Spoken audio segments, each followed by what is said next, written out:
हाय, good morning, good afternoon, good evening. कैसे हैं आप लोग?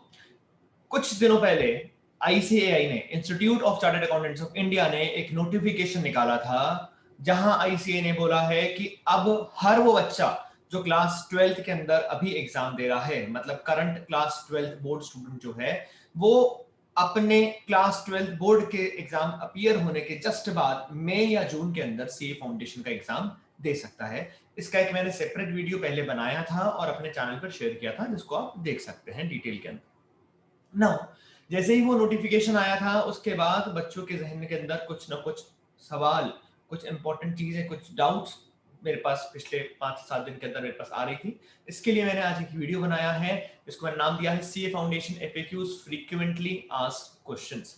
तो जो क्लास 12th वाले बच्चे हैं, जो फ्रीक्वेंटली हमारे से एक ना एक बात जो क्वेश्चन है वो पूछ रहे हैं, तो आज मैंने उसके लिए एक कंसाइज वीडियो बनाने का डिसाइड किया है और वन बाय वन वो जितने भी क्वेश्चन है, जो भी डाउट्स हैं, उनको मैं लेने की कोशिश यहाँ पर करूंगा। सबसे पहला सवाल जो क्लास 12th वाले बच्चे का था वो ये था कि can I do my CA foundation along with class 12th board, मतलब क्या मैं सीए फाउंडेशन की प्रिपरेशन मेरे 12th बोर्ड के साथ कर सकता हूं?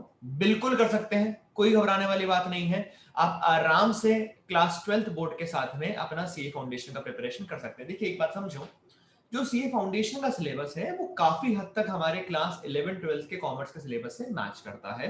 द ओनली डिफरेंस बीइंग कि उसमें थोड़ा सा टॉपिक्स एडिशनल ऐड होते हैं, प्लस डिफिकल्टी लेवल थोड़ा सा उसके अंदर इंक्रीज होता है इन कंपैरिजन टू क्लास 11 12। जैसे एक इंस्टेंस के एग्जांपल पे, हम क्लास 12 अकाउंट्स में अगर पार्टनरशिप पढ़ रहे हैं तो हमने एडमिशन सेपरेट चैप्टर पढ़ा है, रिटायरमेंट सेपरेट चैप्टर पढ़ा है। अब उसी एडमिशन और उसी रिटायरमेंट के अंदर जो लेवल ऑफ डिफिकल्टी है, जो क्वेश्चंस पूछने का तरीका है, वो थोड़ा सा बदल जाता है। कुछ चीजें ऐड हो जाती है, कुछ एडजस्टमेंट्स और ऐड कर दिए जाते हैं, पर बेसिक जो हमने क्लास 12th की पार्टनरशिप अकाउंट्स में पढ़ा है वो एज इट इज सेम रहता है। तो बिल्कुल आप प्रिपेयर कर सकते हैं क्लास 12th बोर्ड के साथ में सीए फाउंडेशन में, उसके लिए आपको कोई चिंता करने की वाली जरूरत नहीं है। नंबर 2 क्वेश्चन जो है वो है, will preparing for CA foundation affect my board preparation? क्या सीए फाउंडेशन के लिए पढ़ाई करने की वजह से मेरे बोर्ड के रिजल्ट पर फर्क पड़ेगा? देखो, ऑब्वियसली नॉट। क्यों ऐसा? क्योंकि आप जो सीए फाउंडेशन में पढ़ेंगे वो करीब करीब वो चीजें हैं जो आपने क्लास 11 12 में पढ़ी है। तो अगर आप उसको डिफिकल्टी लेवल में, आप जब सी फाउंडेशन में जाते हैं तो उसका डिफिकल्टी लेवल बढ़ जाता है। तो अगर वो डिफिकल्टी लेवल बढ़ा हुआ है और आपने थोड़े से डिफिकल्ट चीजों के लिए प्रिपेयर किया है, तो ऑटोमेटिक आपका जो क्लास 11 12 या क्लास 12 के अंदर जो आपका प्रिपरेशन चल रहा है वो इंप्रूव होता है। तो आपका जो क्लास 12 का रिजल्ट है वो प्रिपेयर करने के लिए, सी फाउंडेशन के लिए प्रिपेयर करने से वो एक उसको पुश मिलेगा और आप थोड़ा बेटर परफॉर्म कर पाएंगे। अगर पर्टिकुलरली करंट सिनेरियो की बात करूं तो सबसे ज्यादा प्रॉब्लम जो क्लास 12th वाला बच्चों के साथ है वो है कि वो थोड़े लेथार्जिक हो रखे हैं। लेथार्जिक हो रखे हैं डिले करने पर है कि हम कोई बात नहीं, अभी हमारे पास टाइम बहुत है, स्कूल्स में हमारे एग्जाम्स नहीं हो रहे, तो हम थोड़े से इजी गोइंग पर हैं। तो जैसे ही हम, अगर जब तक एक शेड्यूल पर नहीं आएंगे कि हमें पढ़ना बहुत जरूरी है और एक फिक्स शेड्यूल के साथ हम काम करना स्टार्ट नहीं करेंगे, तो अब तक हमारा बोर्ड प्रिपरेशन अच्छा नहीं हो सकता। तो CA foundation will give you that push to study, that will in turn automatically improve your board का preparation and that will in turn also improve your board का result as well। ठीक है, सो आप आराम से सीए फाउंडेशन के लिए prepare कर सकते हैं। बोर्ड एग्जामिनेशन की प्रिपरेशन जो है उस पर कोई इंपैक्ट नहीं आना चाहिए, ऐसा मैं मानता हूं। एक बहुत अहम सवाल है, I am a non math student, can I do CA? ये एक बहुत बड़ा सवाल है और एक बहुत बड़ा मिथ मैं कहूंगा कि सीए के साथ में जोड़ रखा है कि अगर आपके पास मैथ्स है या आपकी मैथ स्ट्रांग है तो ही आप सीए कर सकते हो, अदरवाइज आप सीए नहीं कर सकते। बिल्कुल नहीं, ये साफ साफ साफ झूठ है। एक नॉन मैथ स्टूडेंट या एक ऐसा स्टूडेंट जिसका मैथ्स स्ट्रांग नहीं है, नॉन मैथ स्टूडेंट का मतलब है जिसने 11 12 मैथ्स नहीं लिए है, या 11 12 में मैथ्स ले रखी है पर मेरा मैथमेटिक्स वाला पोर्शन जो है वो बहुत स्ट्रांग नहीं है, तो क्या मैं सही कर सकता हूं? बिल्कुल आप सही कर सकते हैं। नॉन मैथ स्टूडेंट या वो बच्चा जिसकी मैथ्स वीक है, वो easily easily easily C foundation के लिए प्रिपेयर कर सकता है। उसका कारण सिंपल सा है, हमारे सी फाउंडेशन में पेपर नंबर 3 है बिजनेस मैथमेटिक्स का, उसमें 3 सबसेक्शंस है। दिखाता हूं मैं आपको, मैंने आपके लिए खोल के रख रखा है उसको। सो 3 सबसेक्शंस हैं उसके अंदर, आपके सामने स्क्रीन पर दिखेगा ये। सो पार्ट ए में we have business mathematics, part B में वी हैव लॉजिकल रीजनिंग और पार्ट सी में we have statistics. Now coming to the weightage of this is a 100 mark paper, 100 number का पेपर है। इसमें से बिजनेस मैथमेटिक्स जो है हमारा, जो बिजनेस मैथमेटिक्स है वो 40 मार्क का है, जो हार्डकोर मैथ्स है। Logical reasoning that is 20 mark का है, और जो स्टैटिस्टिक्स है वो अगेन 40 मार्क का है। सो 40 20 60 एंड 60 प्लस 40, इस तरह से 100 मार्क का पेपर डिवाइडेड है। सेकेंडली ये जो पेपर है वो एमसीक्यू बेस्ड है, मल्टीपल चॉइस क्वेश्चन बेस्ड है, जहां पर एबीसीडी आपको ऑप्शंस मार्क करने को मिलते हैं। अब अगर इसके अंदर पासिंग क्राइटेरिया की बात करूंगा तो 100 का जो पेपर है उसमें से you require 40 marks to clear it, तो 40 नंबर सिक्योर करना है अगर आपको पास होना है इस पेपर के अंदर। सेकंड चीज, इसके बाद फाउंडेशन लेवल के मैथ्स के बाद पूरी सीए की जर्नी के अंदर मैथ्स का कोई रोल नहीं है, ये ध्यान रखिएगा। तो आपको सिर्फ एक बार फाउंडेशन के अंदर मैथ्स के पेपर को क्लियर करना है और आप उसके बाद मैथ्स से फ्री हो जाएंगे। आपको मैथ्स का कोई भी लोड सी इंटर या सी फाइनल के अंदर नहीं मिलेगा। Now coming to the contents of this syllabus, अब अगर आप इसका कंटेंट देखेंगे तो 40 मार्क का मैथमेटिक्स की बात कर रहा हूं, 20 मार्क का एलआर लॉजिकल रीजनिंग, वैसे भी एकदम नया सब्जेक्ट है जो फाउंडेशन में इंट्रोड्यूस होगा। स्टैटिस्टिक्स जो है उसमें में से कुछ पोर्शन आपने 11th में पढ़ा है, कुछ पोर्शन आपका नया आएगा। जैसे चैप्टर नंबर 1 अगर आप देखेंगे तो लिखा हुआ है रेशियो, प्रपोर्शन, इंडाइसेस। ये शायद आप 7th 8th 9th के अंदर आप कुछ पढ़ते हैं। लॉग, हाँ हायर कंसेप्ट है लॉग, जो क्लास 11th 12th में इंट्रोड्यूस करते हैं। सो चैप्टर नंबर 1 के अंदर कम से कम 3/4 चैप्टर ऐसा है जो आप आराम से ऑलरेडी पढ़कर आए हैं, आपको सिर्फ रिवाइज करना है। लेवल ऑफ डिफिकल्टी बहुत कम है, आसानी से हो जाता है। इक्वेशंस अगेन आप 9th 10th के अंदर आई बिलीव पढ़कर आ चुके हैं। Matrices is one of the easiest topic जो क्लास 12th मैथ्स के अंदर है, मतलब बहुत आसान टॉपिक है मैट्रिसेस जो है, तो ये अगेन आप मैनेज कर सकते हैं। तो चैप्टर नंबर 1 आपने आसानी से मैनेज कर लिया, चैप्टर नंबर 2 आप आसानी से मैनेज कर सकते हैं। चैप्टर नंबर 6 में आप देखेंगे तो आपके पास यहाँ अर्थमेटिक प्रोग्रेशन एपी मिलेगा, जो अगेन आपने क्लास 10th में पढ़ा है, ठीक है, जो अगेन आसान चैप्टर है। सो 1 2 और अर्थमेटिक प्रोग्रेशन आपने बहुत आसानी से कर लिया है, आपको आराम से चैप्टर पूरा हो जाएगा। तो 3 चैप्टर, कुछ या 2.5 चैप्टर ऐसे हो गए 8 में से, 8 आउट ऑफ 8, 2.5 चैप्टर्स ऐसे हैं जो आसानी से मैनेजेबल है। Time value of money again एक इंटरेस्टिंग चैप्टर है। अगर अभी जो अप्लाइड मैथमेटिक्स जो क्लास 11th में इंट्रोड्यूस करा है सीबीएसई ने, उसमें ये चैप्टर जरूर आता है। हाँ, अभी जो करंट क्लास 12th में है उन्होंने ये नहीं पढ़ा, पर आराम से बहुत आसानी से मैनेजेबल चैप्टर ये भी है, ठीक है। फिर अगर मैं 40 मार्क्स में बात करूं तो आपके लिए 40 में से 15 सिक्योर करना, 15 मार्क्स सिक्योर करना बहुत आसान है। आप आसानी से 15 नंबर सिक्योर कर सकते हैं बिना कोई ज्यादा डिफिकल्टी लिए। ये हार्डकोर हमारे क्लास 12th के चैप्टर्स हैं जिस पे हम बात नहीं करेंगे, तो आपकी मैथमेटिक्स बाकी जो है वो बहुत आसान हो सकती है। मैं यहां बात कर रहा हूं उन बच्चों के लिए जो नॉन मैथ स्टूडेंट है। पार्ट नंबर 2 जो है हमारा, पार्ट नंबर 2 जो है हमारा, उसमें हमारे पास लॉजिकल रीजनिंग है, जहां आप आसानी से, देखिए, जहां आप आसानी से 20 on 20 सिक्योर कर सकते हैं, कोई बहुत प्रॉब्लम वाली बात नहीं है। तो ये 20 नंबर का है। तो मैंने आपको बोला मैथ्स में आप लेकर आ सकते हो 15, लॉजिकल रीजनिंग में आप आसानी से 18 से 20 नंबर सिक्योर कर सकते हो आउट ऑफ 20, ठीक है। स्टैटिस्टिक्स में this is a theory chapter, this is again measure of central tendency जो है, मीन मोड मीडियन जो है, आपने कुछ क्लास 11 में पढ़ रखा है। देन कोरिलेशन रिग्रेशन, कोरिलेशन के बारे में आप पढ़कर आ चुके हैं, आसान चैप्टर है। Index number again one of, मतलब इजी चैप्टर है जो मैनेज किया जा सकता है। टाइम सीरीज अगेन एक इजी चैप्टर है जो आराम से मैनेज किया जा सकता है। सो स्टैटिस्टिक्स के अंदर आउट ऑफ 40 सिक्योरिंग 25 से 27 नंबर बहुत आसान है।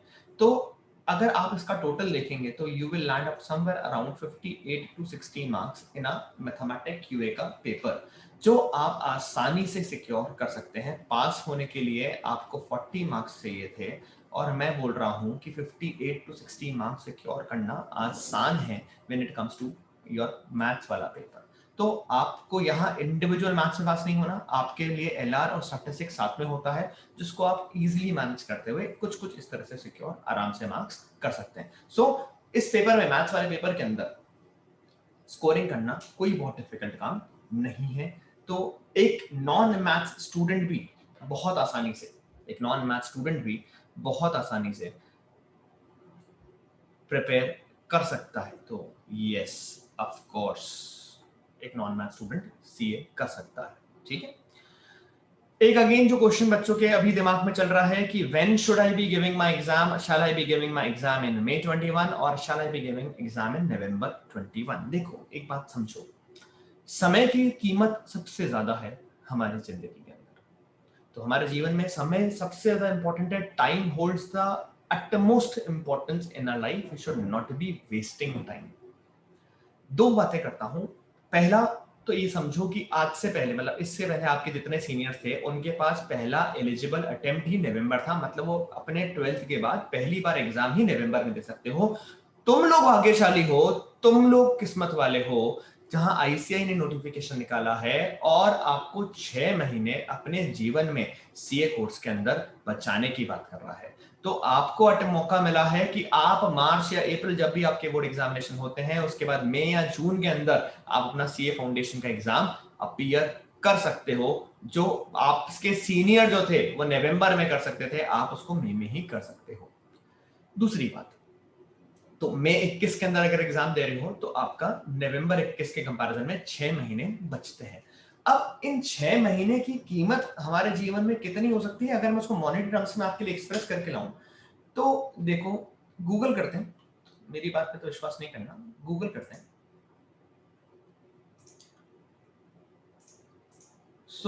गूगल क्या करता है उसके ऊपर बात कर लेते हैं। सर्च कर रहा हूं मैं average salary of CA in India.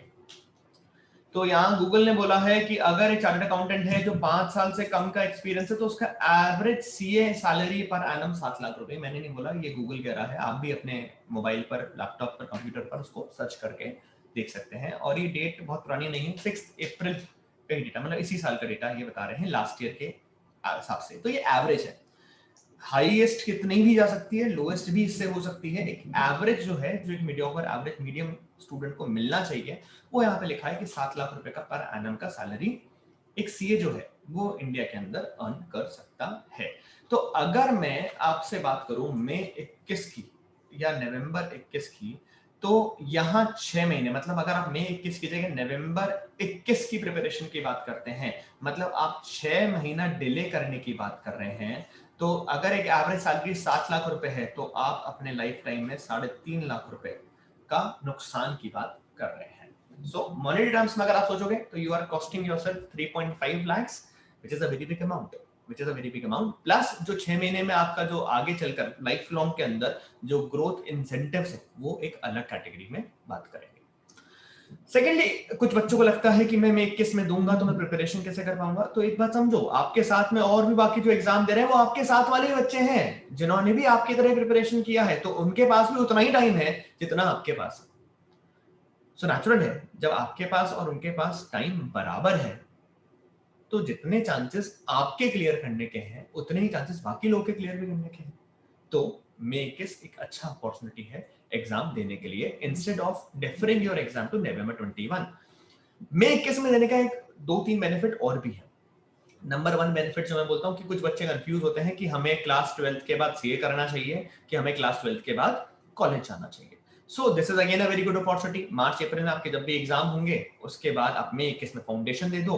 करीब करीब फाउंडेशन का रिजल्ट और आपके 12th के बोर्ड का, 12th का जो बोर्ड का रिजल्ट आएगा, कॉलेज के जो एंट्रेंस स्टार्ट होंगे, वो करीब करीब सेम टाइम पर होंगे। तो अगर आपका प्रिपरेशन अच्छा हुआ है, 12th बोर्ड का एग्जाम का रिजल्ट आपकी एक्सपेक्टेशन के अनुसार है और आपको उसमें एक बेहतरीन कॉलेज की अपॉर्चुनिटी मिल रही है, तो आपके दोनों हाथों में लड्डू होंगे कि आप चूज कर सकते हो कि मुझे एक अच्छे कॉलेज में जाना है या मुझे सीए फाउंडेशन को आगे कैरी करके सीए इंटर या सीए फाइनल जाना है। तो चॉइस आपके पास होगी। वहीं अगर खुदा ना खास्ता नवंबर 21 की तरफ सोचा कि पहले मैं कॉलेज देख लूं फिर मैं सीए फाउंडेशन में देख लूंगा, खुदा ना खास्ता 12th में परसेंटेज नहीं आई और फिर सीए की तरफ गए, तो ना तो वहां जा पाए और 6 महीने यहां पर डिले भी कर दिया। सो चॉइस हमारे पास होगी तो बेटर होगा। तो अगेन इसके लिए मई 21 एक बेटर अटेम्प्ट है देने के लिए। एक और चीज इसमें जो हमारे को सोचनी चाहिए वो ये है कि हम, जो दिमाग में आता है कि हम अगर मई 21 में गए और हम फेल हो गए तो हम फर्स्ट अटेम्प्ट नहीं कहलाएंगे। तो देखो ये फर्स्ट अटेम्प्ट सेकंड अटेम्प्ट वाली जो बात है मैं आपसे अग्री करता हूं, आपके दिमाग में आनी चाहिए। पर अगर आप किसी भी सीए की मार्कशीट को उठा के देखेंगे ना तो उस मार्कशीट में कहीं पर भी first attempt second attempt third attempt नहीं लिखा होता। वहां सिर्फ मंथ और पासिंग ईयर या फेल का आपको डेट दे रखी होती है। अब अज्यूम करो कि तुमने मई 21 में दिया और मई 21 में तुम फेल हो गए, ठीक है। तुम सोच रहे थे पहले से कि मुझे तो नवंबर 21 देना चाहिए था, पर मैंने अभी मई 21 दे दिया, सर ने बोला कि मई 21 में एग्जाम देना चाहिए, मैंने मई 21 दे दिया, मैं फेल हो गया, तो क्या होगा? तो कोई बात नहीं, तुम्हारी ओरिजिनल प्लानिंग तो नवंबर 21 की थी, मई 21 ने तुम्हारे को एक्सपीरियंस दिया है और तुम डायरेक्ट नवंबर 21 में एग्जाम दे दो। कोई तुमसे आके नहीं पूछ सकता कि मई 21 में क्या कर रहे थे, कोई फर्क नहीं पड़ेगा, तुम मना कर सकते हो। कहीं आपको किसी को पता नहीं पड़ता, मतलब नवंबर 21 की मार्कशीट में कहीं लिखा हुआ नहीं होगा कि this is second attempt of the student on CA foundation, नहीं लिखा होता। आप चाहें तो किसी भी बच्चे की मार्कशीट को खोलकर देख सकते हैं। So giving one attempt, giving second attempt में पास, ऐसा कहीं मार्कशीट में लिखा नहीं होता। सेकेंडली, हम ह्यूमन बीइंग्स हैं, हमारे माथे पर जितना प्रेशर होता है हम उतना काम कर लेते हैं आराम से। जितना कम प्रेशर होगा ना उतना हम इसको आराम से धीरे धीरे करते हैं, और जितना ज्यादा प्रेशर होगा उतना ज्यादा हम रोते रोते पीटते पीटते काम उसको कर लेते हैं। सो हम काम कर लेंगे पूरा, हम ह्यूमन बीइंग्स हैं, जितना प्रेशर होगा उतना झेल लेते हैं आराम से। तो ध्यान रखो, जो मई 21 में एग्जाम दे रहा है वो आपके साथ वाला बच्चा है, आपके साथ स्टूडेंट है, उसके पास भी उतना ही टाइम था। मेजॉरिटी बच्चे आपके साथ वाले होंगे, हाँ कुछ रिपीटर्स होंगे जो नवंबर से आ रहे होंगे, बाकी मेजॉरिटी बच्चा वो है जो आपके साथ क्लास 12 बोर्ड एग्जामिनेशन दे रहा है, वो मई 21 में बैठेगा आपके साथ। तो जितना टाइम आपके पास है उतना ही टाइम उस बच्चे के पास में भी था, तो आप सेम फुटिंग पर हैं, आप आराम से क्लियर कर सकते हैं। नहीं कर पाते मई 21 में क्लियर, तो आपके पास नवंबर 21 का ऑप्शन आएगा, जो आपकी ओरिजिनल प्लानिंग, अगर आप मई 21 में अटेम्प्ट देने की बात नहीं कर रहे थे तो May 21 will serve as a guiding experience as well, ठीक है। पर अगर मई 21 में आप क्लियर कर गए तो आप 6 महीना आगे हैं सबसे, 6 महीने आपने अपने जीवन में बचाए हैं, जिसको आप आगे कहीं ना कहीं जाकर यूटिलाइज कर सकते हैं। नंबर 5 क्वेश्चन में जो है, when should I start my preparation for May 21। तो बच्चों मई 21 का प्रिपरेशन अब आपको स्टार्ट कर देना चाहिए। देखो करंट सिनेरियो में आपके पास एक बहुत अच्छा ब्लेसिंग है भाई, स्कूल्स क्योंकि अभी तक ओपन नहीं हुए हैं, तो स्कूल जाने आने जाने का जो टाइमिंग है वो आपका बच रहा है। प्लस रेगुलर 5 से 6 घंटे का आई बिलीव स्कूल किसी का भी नहीं हो रहा है, तो आप जो नॉर्मल स्कूल टाइम था आपका 8 से 1:30 बजे 2 बजे तक का टाइम था, वो अब थोड़ा सा कम हो गया है, तो हमारे पास टाइम एक्स्ट्रा है। तो हम मई 21 की प्रिपरेशन अब स्टार्ट कर सकते हैं नवंबर फर्स्ट वीक से। जैसे मैं अपने यहाँ पर 4 नवंबर से बैच को स्टार्ट कर रहा हूँ, सो 4 नवंबर से हम बैच को स्टार्ट कर सकते हैं प्रिपेयर करना। और हम कब तक पढ़ेंगे? जनवरी 15 तक एक बार पढ़ेंगे, जहां 2 से 3 घंटा रोज का आपका क्लास होगा, जहां आप पहले वो चीजें पढ़ेंगे जो कॉमन है, साथ में कुछ एक्स्ट्रा जो आपके सी फाउंडेशन के लिए जरूरी है, ताकि हम एक अच्छा पोर्शन, अच्छा सिलेबस का कवरेज जनवरी 15 तक कर सकें, ताकि आप जब बोर्ड एग्जामिनेशन दे पाए, बोर्ड एग्जामिनेशन के बाद जब आप आएंगे तो आपके पास टाइम क्योंकि थोड़ा शॉर्ट होगा, थोड़ा कम होगा, तो हम फटाफट से बाकी बचे हुए पोर्शन को कवर करते हुए फाउंडेशन के लिए अच्छे से प्रिपरेशन कर लेंगे, ठीक है। एक आखिरी क्वेश्चन जो अभी वीडियो बनाते बनाते मेरे दिमाग में आया था, तो वो ये क्वेश्चन है कि मुझे सीए करना चाहिए क्या, या मुझे एमबीए करना चाहिए क्या, या मुझे कुछ और करना चाहिए क्या? तो इसके लिए एक सेपरेट वीडियो में फिर आपके लिए बना दूंगा। फिलहाल एक बात समझना कि ये जो दुनिया है जिस करंट जनरेशन में आपको, वहां पर एकेडमिक डिग्री से ज्यादा इंपॉर्टेंस एक प्रोफेशनल डिग्री की है, क्वालिफाइड डिग्री की है। और प्रोफेशनल डिग्री भी शायद एक नहीं, मल्टीपल प्रोफेशनल डिग्रीज का रिक्वायरमेंट है। सो सिर्फ सीए या सिर्फ एमबीए करने से कुछ नहीं होगा, अगर आप सीए प्लस एमबीए करेंगे तो शायद आपकी वर्थ ज्यादा होगी, ठीक है। कोई भी अगर आपको क्वेरी हो, कोई चीज आप पूछना चाहते हैं, तो आप मुझे व्हाट्सएप कर सकते हैं। मेरा नंबर है 8890 774877। इस पर आप मुझे व्हाट्सएप कर दें। आपकी कोई भी अगर क्वेरी हो, अगर कोई काउंसलिंग का रिक्वायरमेंट हो, तो आप मुझसे इस नंबर पर कांटेक्ट हमेशा कर सकते हैं। I will be more than happy to help you out. ठीक है, चलिए फिर मिलूंगा आपसे एक नए वीडियो के साथ। Till then keep studying, do not lose focus, time is the key to success. Take care, bye bye.